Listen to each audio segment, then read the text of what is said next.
NLFBৰ কেটাৰৰ আত্মসমৰ্পণৰ সম্ভাৱনা।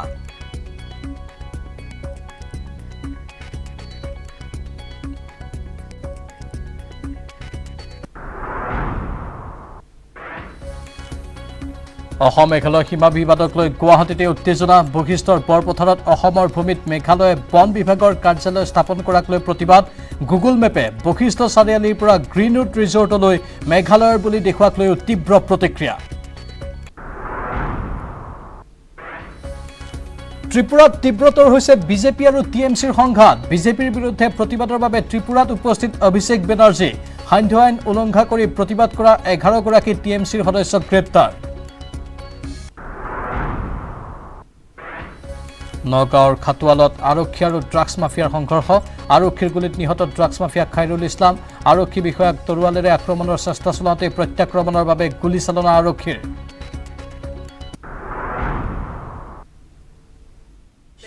Surya Cement, অটুট ঘৰ, অটুট অসম।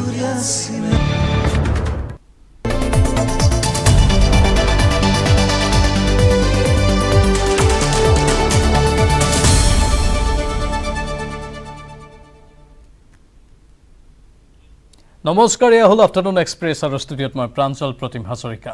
আৰু এইখিনি মুহূৰ্তত বিধায়ক অখিল গগৈয়ে এখন সংবাদমেল সম্বোধন কৰিছে। আমি পোনপটীয়া সম্প্ৰচাৰত লৈ গৈছোঁ।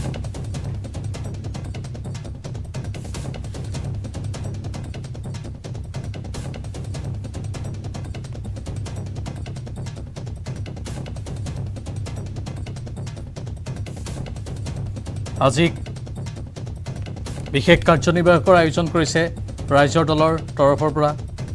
অখিল গগৈ জেলৰ পৰা মুকলি হৈ অহাৰ পাছত এয়া হ'ল প্ৰথমখন ৰাইজৰ দলৰ কাৰ্যনিৰ্বাহক বৈঠক। অখিল গগৈয়ে সংবাদমেল সম্বোধন কৰিছে। আমি পোনপটীয়া সম্প্ৰচাৰত এই সংবাদমেল আগবঢ়াইছোঁ। হিমন্ত বিশ্ব শৰ্মাৰ দিনত আপোনালোকে দেখিছে যে সীমা সমস্যাটো আগতকৈ বেছি একিউট, বেছি গভীৰ হৈ পৰিছে। আগতে 3খন ৰাজ্যৰ লগত আমাৰ সীমাৰ কাজিয়া আছিলে, নাগালেণ্ড, অৰুণাচল প্ৰদেশ আৰু মেঘালয়। আমাৰ নতুন মুখ্যমন্ত্ৰীজন অহাৰ লগে লগে সেইটো চাৰিখন ৰাজ্যৰ লগত হৈ গ'ল। অথচ তেওঁলোকে কৈ থাকে যে নহয়, তেওঁ নেডাৰ আহ্বায়ক, গোটেই উত্তৰ পূৰ্বাঞ্চলৰ বোলে নেতা। উত্তৰ পূৰ্বাঞ্চলৰ নেতাজনৰ মুখ্যমন্ত্ৰী থাকোঁতেই আৰু AIDFৰ মতে সৰ্বশ্ৰেষ্ঠ মুখ্যমন্ত্ৰী ভাৰতবৰ্ষৰ, সেই সৰ্বশ্ৰেষ্ঠ মুখ্যমন্ত্ৰীজন থাকোঁতে আজি মিজোৰামে মাটি দখল কৰিছে, আকৌ মেঘালয়ে মাটি দখল কৰিছে। একদম গুৱাহাটীত আহি মেঘালয়ে বোলে বগাচিন দি দিছেহি। 6জন আৰক্ষী আৰু এজন চিভিলিয়ানক হত্যা কৰিছে মিজোৰামে। এই ঘটনাটোৰ পাছত মুখ্যমন্ত্ৰী হিচাপে আচলতে হিমন্ত বিশ্ব শৰ্মাই পদত্যাগ কৰা উচিত আছিলে। কিন্তু তেওঁতো আপুনি জানেই যে গাদীৰ কাৰণে কেনেকুৱা ধৰণৰ লোভীয়া মানুহ, যাৰ একমাত্ৰ সপোনেই জীৱনৰ একমাত্ৰ সপোনেই মুখ্যমন্ত্ৰীৰ, যাৰ পত্নীয়েও কয় যে প্ৰথমবাৰ চিনাকি হওঁতে যাৰ জীৱনৰ লক্ষ্য অসমৰ মুখ্যমন্ত্ৰী হোৱা বুলি কয়। এনেকুৱা উচ্চাকাংক্ষী মানুহটো আমি অসমত বা ভাৰতবৰ্ষত ক'তো দেখাও নাছিলোঁ, শুনাও নাছিলোঁ। গতিকে তেওঁতো ক'তনো পদত্যাগ কৰিব, গাদীনো ক'ত এৰিব। কিন্তু অসমৰ প্ৰত্যেকজন নাগৰিকে এই কথাটো বুজি উঠা দৰকাৰ যে মুখ্যমন্ত্ৰী হিমন্ত বিশ্ব শৰ্মাৰ হাতত অসমৰ ভূমি আৰু অসমৰ সীমা আৰু অসমীয়া মানুহৰ জীৱন আৰু জীৱিকা কেতিয়াও নিৰাপদ নহয়। এই কথাটো আমি প্ৰত্যেকজন অসমীয়াই উপলব্ধি কৰা দৰকাৰ। গতিকে মই আৰু এটা কথা কৈ যাব খুজিছোঁ যে মিজোৰামৰ বিৰুদ্ধে কালিৰ পৰা অৰ্থনৈতিক অৱৰোধ, তাৰ চিভিল ছ'চাইটি অৰ্গেনাইজেশ্যনবিলাকে, তাত থকা বৰাক উপত্যকাৰ সংগঠনবিলাকে ইতিমধ্যে অৰ্থনৈতিক অৱৰোধ উঠাই লৈছে। এইটোক আমি ৱেলকাম কৰিছোঁ, এইটোক আমি আদৰণি জনাইছোঁ। কিন্তু একেটা সময়তে এই কথাটো ক'ব খুজিছোঁ যাতে অসম চৰকাৰে যাতে কেতিয়াও তেল মাৰিবলৈ গৈ, তোষামোদ কৰিবলৈ গৈ অসমৰ মাটি যাতে কেতিয়াও এৰি নিদিয়ে, আৰু সীমা সমস্যাটোৰ যাতে স্থায়ী মীমাংসা নোহোৱা পৰ্যন্ত এইটোক অভিযান হিচাপে শেষ কৰিব লাগে, নহ'লে কিন্তু কেতিয়াও খুদাই এৰা নহ'ব অসম চৰকাৰ। Thank U.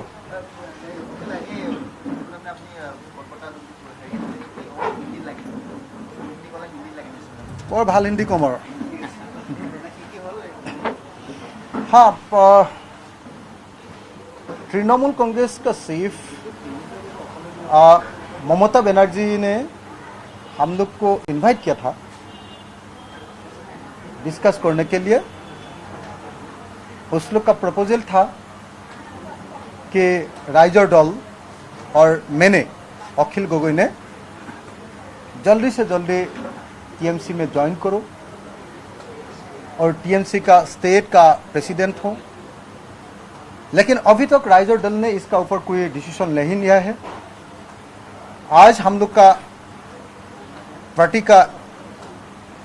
एग्जीक्यूटिव कमेटी का बैठक चल रहा है, इसका ऊपर डिस्कस होगा। सारा दिन सारा रात हम लोग का इस विषय पर चर्चा होगा और चर्चा का बाद एक डिसीजन में आ जाऊंगा। लेकिन हम लोग का जो सबसे जो इंटरेस्ट है, ये इंटरेस्ट यही है कि इंडिया का जितना रीजनल फोर्सेस है, रीजनल पॉलिटिकल पार्टीज है, सबको इकट्ठा करने के लिए और रीजनल फोर्सेस का एक कॉन्फेडरेशन बनाने का काम में हम लोग तो जड़ित हो गया है। हम लोग का जो सहमत है, ये सहमत यही है कि हम लोग राइजर दल ने, हम लोगों ने इंडिया का जितना रीजनल पॉलिटिकल पार्टीज है सबका साथ मिलके एक रीजनल कॉन्फेडरेशन बना लो और इस कॉन्फेडरेशन का लीडर रूप से ममता बनर्जी को हम लोग प्रोजेक्ट करो और हम लोग सब मिल के नरेंद्र मोदी जी को, वो जो fascist communal prime minister Narendra Modi को हम लोग गाड़ी से हटा लो और 2024 में हम लोग एक दूसरा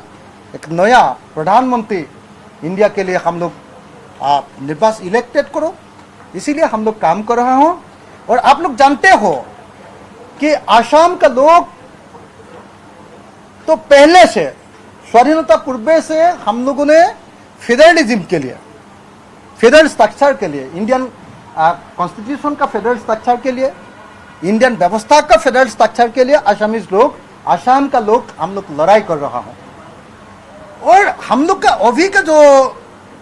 जो इनिशिएटिव है, जो रीजनल फोर्सेस को इकट्ठा करने का जो इनिशिएटिव है, ये इनिशिएटिव भी फेडरलिज्म के लिए इनिशिएटिव है।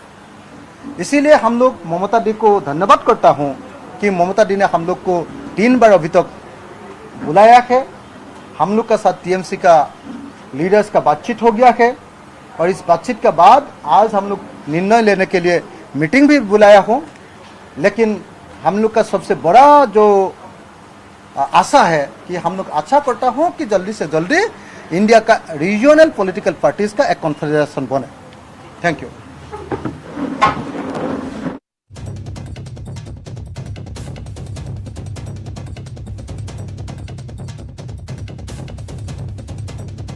মুকলি হৈ অহাৰ পাছত আৰু তেওঁ বিধায়ক হিচাপে নিৰ্বাচিত হোৱাৰ পাছত ৰাইজৰ দলৰ এয়া হ'ল প্ৰথমখন কাৰ্যনিৰ্বাহক বৈঠক। তাৰ পাছতে তেওঁ সংবাদমেল সম্বোধন কৰিলে। সংবাদমেলত তেওঁ অসম, মিজোৰাম বা অসম মেঘালয় বা অসম নাগালেণ্ড, অসম অৰুণাচল এই আটাইকেইখন ৰাজ্যৰ সৈতে যি সীমা বিবাদ চলি আছে, সেই সীমা বিবাদ মীমাংসা কৰিব নোৱাৰাৰ বাবে চৰকাৰক সমালোচনা কৰিছে। লগতে আন কেইবাটাও গুৰুত্বপূৰ্ণ বিষয় তেওঁ কৈছে। যিহেতু ইতিমধ্যে তেওঁ মমতা বেনাৰ্জীক সাক্ষাৎ কৰিছিলগৈ কলকাতালৈ গৈ, আৰু তৃণমূল কংগ্ৰেছৰ পৰা এটা প্ৰস্তাৱ তেওঁলৈ আহিছে যে তেওঁ তৃণমূল কংগ্ৰেছৰ অসম প্ৰদেশৰ সভাপতিৰ দায়িত্ব গ্ৰহণ কৰক। এই সন্দৰ্ভত অৱশ্যে ৰাজ্যৰ দলে এতিয়ালৈকে কোনো সিদ্ধান্ত লোৱা নাই, কিন্তু তেওঁলোকে আশা কৰিছে আগন্তুক দিনত সকলো আঞ্চলিক দল লগ হৈ এখন বিশেষ কনফেডাৰেশ্যন গঠন কৰিব পাৰিব আৰু বৰ্তমানৰ চৰকাৰৰ বিৰুদ্ধে তেওঁলোকে একেলগে যুঁজ দিব পাৰিব বুলি অখিল গগৈৰ মন্তব্য।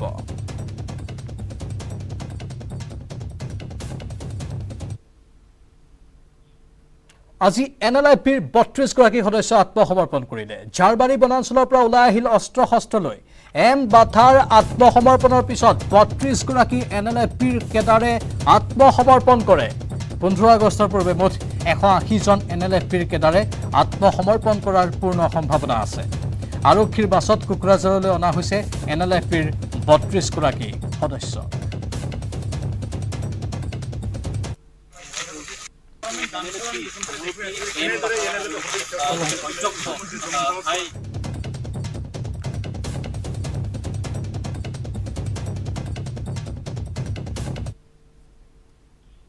এতিয়া ত্ৰিপুৰাত তীব্ৰতৰ হৈছে বিজেপি আৰু টিএমচিৰ সংঘাত। দেওবাৰে পুৱাই খোৱাইত 11গৰাকী টিএমচিৰ সদস্যক গ্ৰেপ্তাৰ কৰা হৈছে। সান্ধ্য আইন উলংঘাৰ অভিযোগত ত্ৰিপুৰা আৰক্ষীয়ে গ্ৰেপ্তাৰ কৰে 11গৰাকী টিএমচিৰ সদস্যক। ইফালে ত্ৰিপুৰাত অব্যাহত 2 দলৰ আক্ৰমণ প্ৰত্যাক্ৰমণ। দুৰ্বৃত্তৰ আক্ৰমণত আহত হয় টিএমচিৰ ছাত্ৰ নেতা সুদীপ ৰাহা সোনামুৰা এলেকাত সংঘটিত হয় এই ঘটনা ইয়াৰ মাজতে ত্ৰিপুৰাত টিএমচিৰ সদস্যৰ ওপৰত অত্যাচাৰ চলাৰ অভিযোগ তুলি তাৰ প্ৰত্যুত্তৰ দিবলৈ ত্ৰিপুৰাত উপস্থিত হয় টিএমচিৰ ৰাষ্ট্ৰীয় সাধাৰণ সম্পাদক অভিষেক বেনাৰ্জী ত্ৰিপুৰাত টিএমচিৰ সদস্যৰ ওপৰত হোৱা আক্ৰমণৰ বিৰোধিতা কৰিবলৈ আহিছে ত্ৰিপুৰা ভ্ৰমণলৈ তেওঁ আজিৰ ত্ৰিপুৰাৰ ৰাজ্যপালক সাক্ষাৎ কৰিব অভিষেক বেনাৰ্জীৰ লগতে কেইবাজনো টিএমচিৰ শীৰ্ষ নেতাই এতিয়া টিএমচি আৰু বিজেপিৰ যুঁজ দেখা গৈছে ত্ৰিপুৰাত ৰাজনৈতিক যুঁজে এক বিশেষ ৰূপ ধাৰণ কৰিছে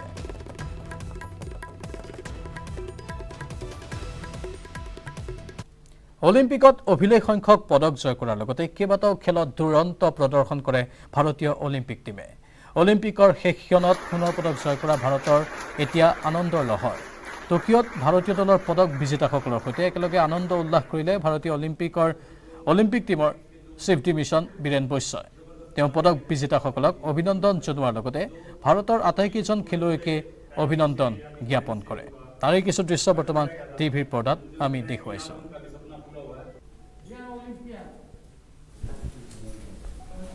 It is a historic moment for India. People of India to the silver ring. The success of Neeraj, success of all our players.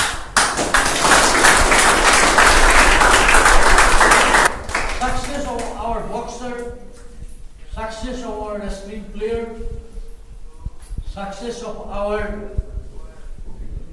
hockey team, weightlifting team,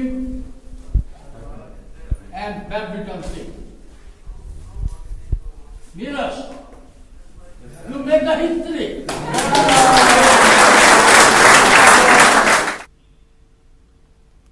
আৰু কাইলৈ ভাৰতত উপস্থিত হ'ব অসম কন্যা লাভলীনা বৰগোহাঁই লাভলীনা কাটৰিবলৈ সাজু হৈছে দেশবাসী শনিবাৰে এথলীট নীৰজ চোপ্ৰাই সোণৰ পদক গ্ৰহণ কৰাৰ লগতে বক্সাৰ লাভলীনা বৰগোহাঁই আনুষ্ঠানিকভাৱে ব্ৰঞ্জৰ পদক গ্ৰহণ কৰে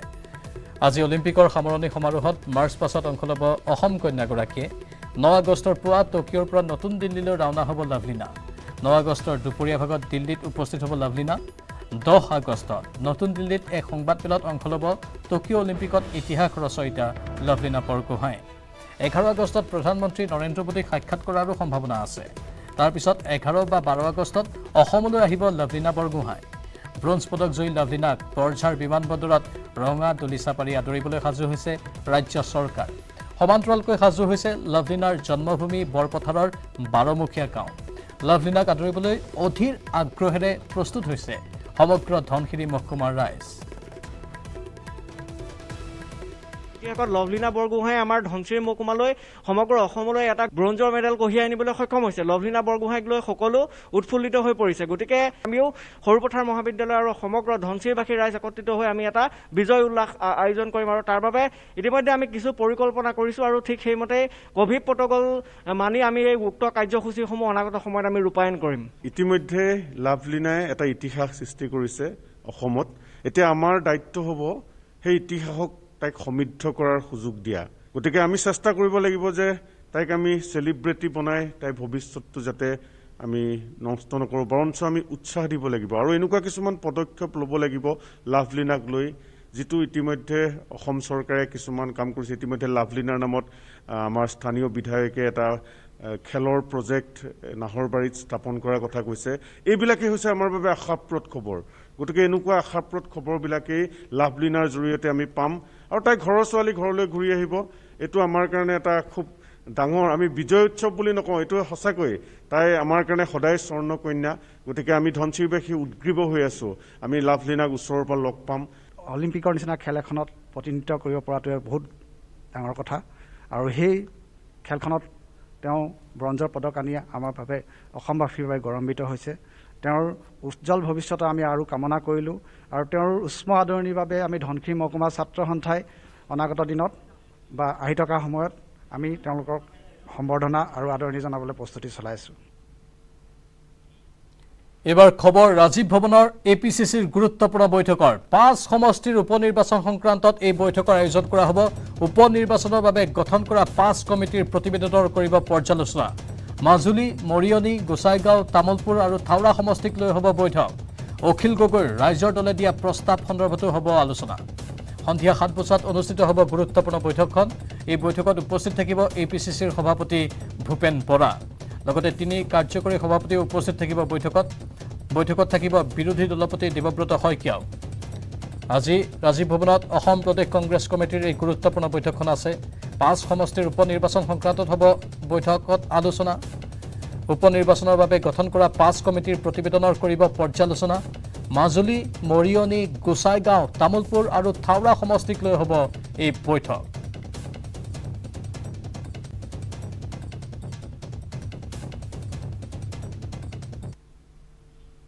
ৰাজ্যত অব্যাহত আছে হাতী মানুহৰ সংখ্যা শোণিতপুৰৰ বৰচলাত বন্যহস্তীৰ উপদ্ৰৱৰ বিপৰীতে ওৰাং ৰাষ্ট্ৰীয় উদ্যানৰ বন বিভাগৰ পোহনীয়া হাতীয়ে নিদ্ৰাহৰণ কৰিছে অঞ্চলটোৰ ৰাইজৰ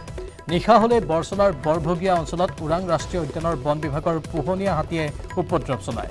ওৰাং ৰাষ্ট্ৰীয় উদ্যানৰ পোহনীয়া হাতীক এৰি দিয়াৰ ফলত দাঁতিকাষৰীয়া বৰচলাৰ বৰভগীয়া অঞ্চলত কৃষকৰ ধান খেতি বিনষ্ট কৰিছে হাতীয়ে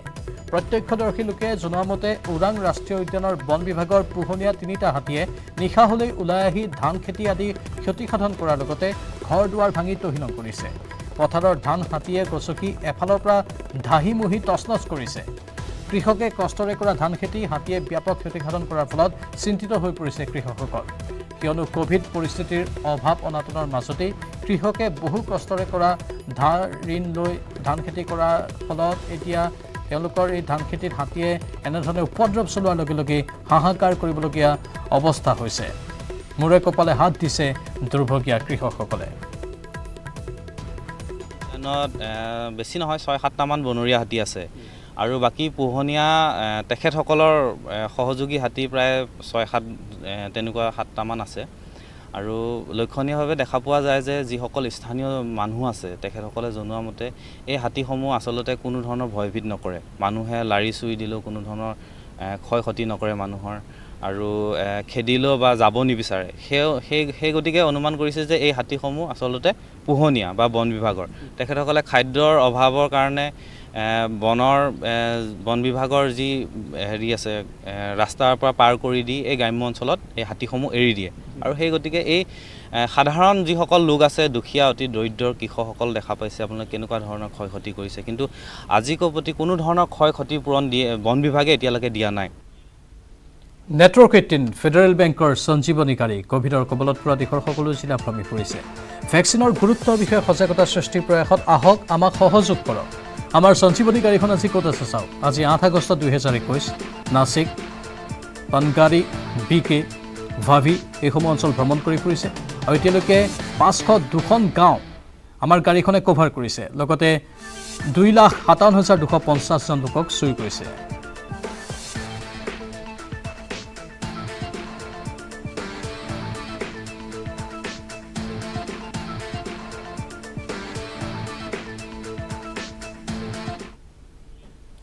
কোকৰাঝাৰ জিলাৰ গোসাইগাঁও মহকুমাৰ সিংৰিঝৰা গাঁৱত প্ৰাক্তন NDFB কেডাৰৰ প্ৰতিবাদ হাতে হাতে প্লেকাৰ্ড লৈ ৰঞ্জন দৈমাৰীক মুক্তি দিয়ক BTR একৰ্ড কাৰ্যকৰী কৰক আদি বিভিন্ন শ্লোগানেৰে উত্তাল প্ৰতিবাদ সাব্যস্ত কৰে প্ৰায় 2 শতাধিক প্ৰাক্তন NDFB কেডাৰে ৰঞ্জন দৈমাৰীৰ লগতে যিসকল NDFB নেতা বৰ্তমানে জেলত আছে সেইসকলক শীঘ্ৰে মুক্তি কৰি দিয়াৰ লগতে পুনৰ সংস্থাপনৰ দাবী জনায় প্ৰতিবাদকাৰীসকলে অন্যথা 15 আগষ্টৰ পিছত আন্দোলন অধিক তীব্ৰ কৰি তোলাৰ হুংকাৰ দিয়ে প্ৰতিবাদকাৰীসকলে দুদিনীয়া ভ্ৰমণসূচীৰে চিৰাঙত ৰাজ্য চৰকাৰৰ মুখ্য সচিব জিষ্ণু বৰুৱা সাম্প্ৰতিক কোভিড-19 পৰিস্থিতিৰ পৰ্যালোচনা কৰাৰ লগতে জিলাখনৰ জলজীৱন মিছন আৰু বান পৰিস্থিতিৰ ওপৰত পৰ্যালোচনা কৰে মুখ্য সচিবগৰাকীয়ে পৰ্যালোচনা সভাত চিৰাঙৰ জিলা উপায়ুক্ত নৰেন্দ্ৰ কুমাৰ শাহ জিলা স্বাস্থ্য সেৱা বিভাগৰ যুটীয়া সঞ্চালক ডাক্তৰ ৰাতুল চন্দ্ৰ বৰদলৈ আৰু বিভাগীয় বিষয়াসকল উপস্থিত থাকে প্ৰাক্তন বিধায়ক অলোক কুমাৰ ঘোষৰ দেহাৱসান বহুদিন হৃদৰোগকে ধৰি কেইবাটাও ৰোগত আক্ৰান্ত হৈ আছিল প্ৰাক্তন বিধায়কগৰাকী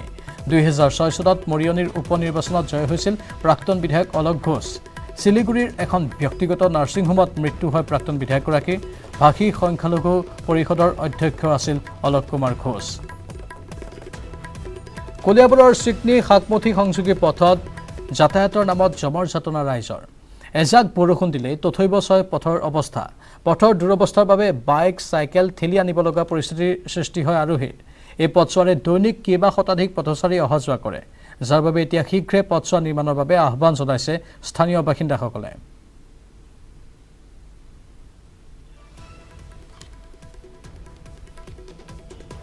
সীমা বিবাদক লৈ গুৱাহাটীতে এইবাৰ উত্তপ্ত পৰিৱেশ বশিষ্ঠৰ বৰপথাৰত অব্যাহত আছে মেঘালয়ৰ আগ্ৰাসন বৰপথাৰত অসমৰ ভূমি স্থাপন কৰিছে বন বিভাগৰ কাৰ্যালয় মেঘালয় চৰকাৰে অসম আৰক্ষী প্ৰশাসনৰ লোক গলেই আঁতৰাই দিয়ে বেনাৰ ইফালে আৰক্ষী প্ৰশাসনৰ লোক উভতি আহিলে পুনৰ আঁৰি দিয়ে বেনাৰ গুগল মেপেও বশিষ্ঠ চাৰিআলিৰ পৰা গ্ৰীণউড ৰিজৰ্টলৈকে মেঘালয়ৰ বুলি দেখুৱায় ইফালে অনলাইন অৰ্ডাৰ দিলেও ভৰিব লাগে আন্তঃৰাজ্যিক কৰ তাৰ বাসিন্দাসকলে দুই ৰাজ্যৰ মুখ্যমন্ত্ৰী আলোচনাৰ পিছতো কোনো ধৰণৰ পৰিস্থিতি নিয়ন্ত্ৰণলৈ অহা নাই অব্যাহত আছে উত্তেজনা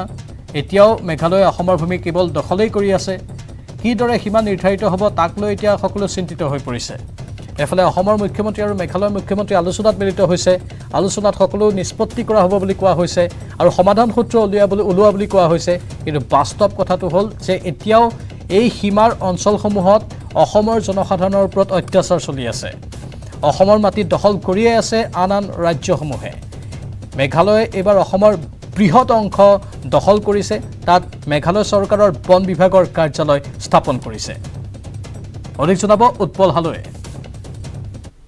আলোচনা 24 ঘণ্টা নোহোৱাৰ পিছতে উত্তপ্ত হৈ পৰিছিলে কইনাধাৰা পিলিংকাটা অঞ্চল কিয়নো যদি চোৱা যায় মেঘালয়ে প্ৰত্যেক দিনে আগ্ৰাসনী ৰূপ লৈছে সমান্তৰালভাৱে এই মুহূৰ্তত আমি উপস্থিত আছোঁ মহানগৰী দিছপুৰ সমষ্টিৰ অন্তৰ্গত বৰপথাৰত আৰু বৰপথাৰ ইতিমধ্যে মেঘালয়ৰ যি প্ৰশাসন আছে প্ৰশাসনে আহি অসমৰ মাটি ভূমি বয়াদখল কৰাৰ সমান্তৰালভাৱে এটা কাৰ্যালয় স্থাপন কৰিছে আৰু মোৰ সতীৰ্থক এই মুহূৰ্তত দেখুৱাবলৈ অনুৰোধ জনাইছোঁ যে মেঘালয়ৰ বন বিভাগৰ কাৰ্যালয় ইতিমধ্যে স্থাপন কৰিছে অসমৰ ভূমিত আৰু এয়া হৈছে বৰপথাৰৰ দৃশ্য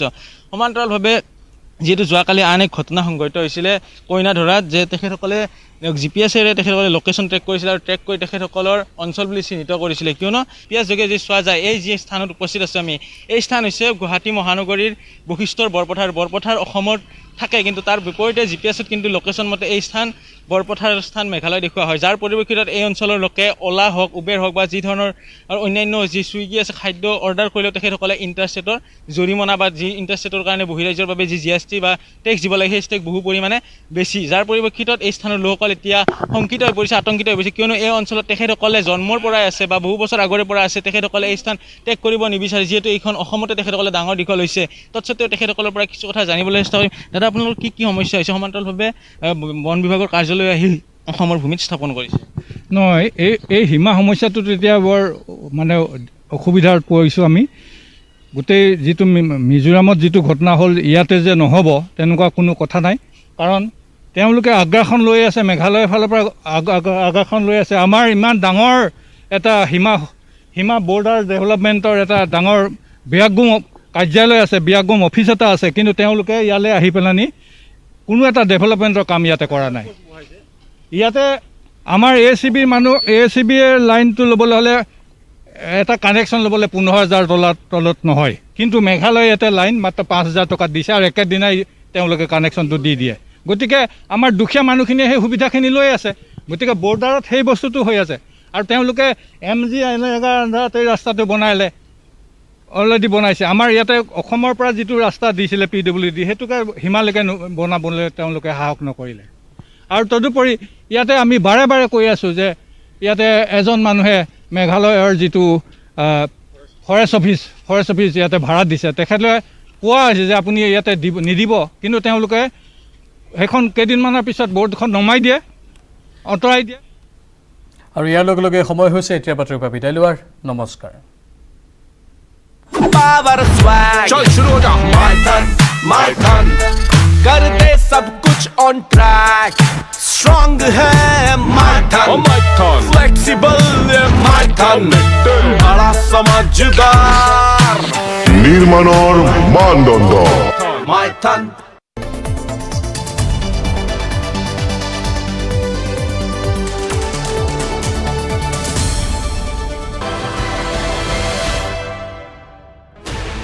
$16 channels, 15 languages,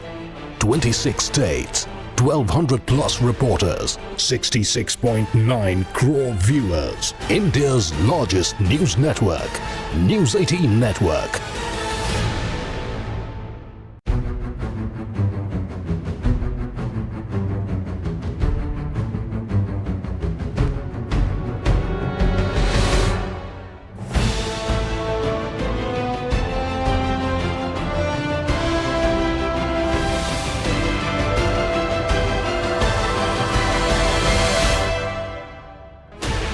16 channels, 15 languages, 26 states, 1,200 plus reporters, 66.9 crore viewers. India's largest news network, News 18 Network.